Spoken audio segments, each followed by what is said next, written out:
దొండకాయ ఉంది ఎత్తి పట్టరా.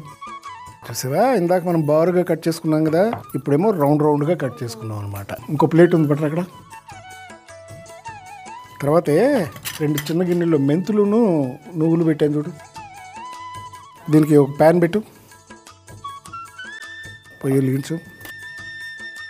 ముందుగా మెంతులు వేసి బాగా వేయించు. ఈ లోపమ్మ నువ్వు పని చేయి, ఆ చిన్న రోల్ తీసుకురామ్మా.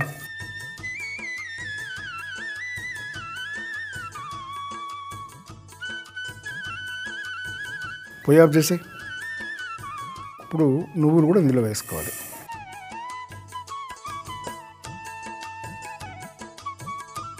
అయిపోయావా?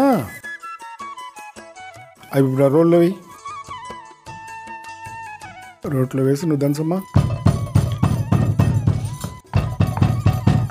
బాబాయ్ గారు అయిపోయింది. Very good.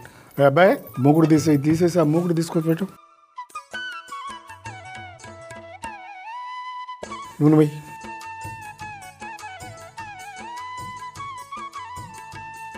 నూనె కాగింది. ముందు ఏం చేయాలంటే దొండకాయలు దాంట్లో వేసి వేపు.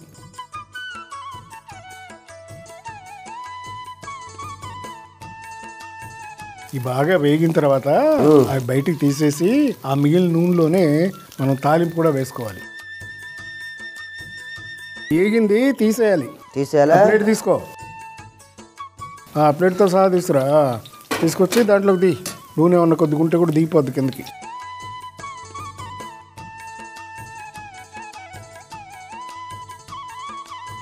ఇప్పుడు ఆ నూనెలోనే మనం తిరగమాత వేసుకుందాం అన్నమాట.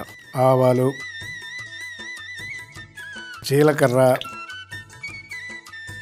పల్లి పప్పులు, శనగపప్పు, మినప్పప్పు,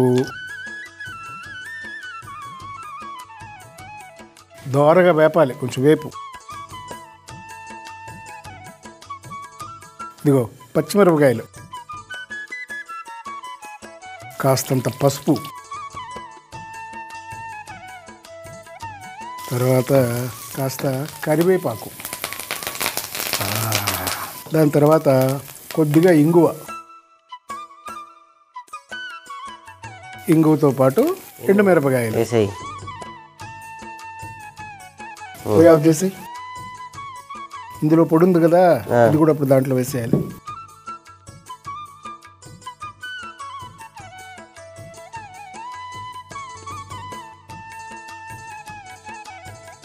ఇప్పుడు అబ్బాయి నిమ్మరసం తీసి పెట్టుకున్నాము, నిమ్మరసం కూడా ఇందులో వేసుకోవాలి.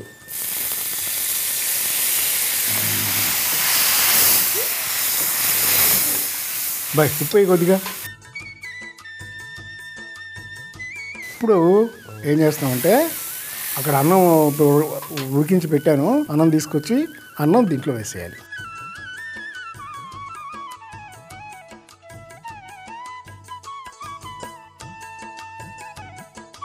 వేయించి పెట్టుకున్నాం కదా మనం దొండకాయ ముక్కలు, అవి కూడా దాంట్లో వేసి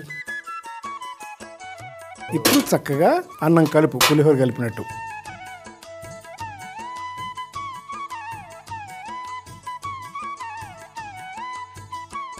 ఇప్పుడు ఏం చేస్తామంటే పెద్ద గిన్నె తీసుకురావుతుంది, మూత ఉండేది, అది తీసుకొచ్చి గరిటతో చక్క చిత్రాన్నం దాంట్లోకి బాయ్ పులుసు ఆఫ్ చేసి